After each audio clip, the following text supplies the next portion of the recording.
Some strange sights are popping up in more than 40 cities and towns across the Commonwealth. They're eye-catching, and they have a lot of people talking. Fields of solar panels. They've been an explosion of these in the last few years, and it turns out they are saving local governments big bucks. They are the newest farms sprouting up all over the state. Isn't it gorgeous?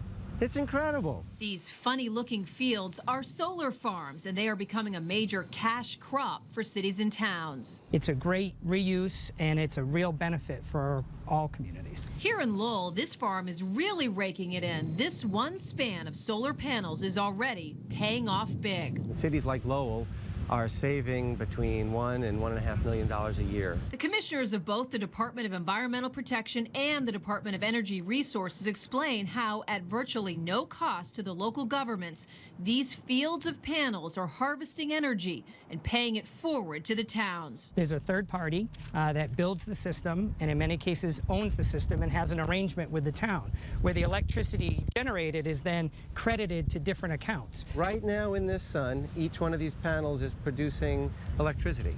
That electricity, depending on what town you're in, is either used by the town itself to power their schools, to power their municipal buildings, and it's sold back onto the grid where the city or town can make money. But perhaps most interesting about these solar fields is where they're located. Prime real estate in all these towns that is essentially unusable. We're standing on decades and decades of trash, which has very few other uses. This old landfill, beautiful but unusable for much else. But now these old trash sites not only have a purpose, but a goal: to go green and save some as well. It's an interesting comparison between old and new in terms of how we used to handle municipal solid waste, and we had landfills, and now they're capped, and now we're using it actually for a cleaner purpose, to actually generate clean energy.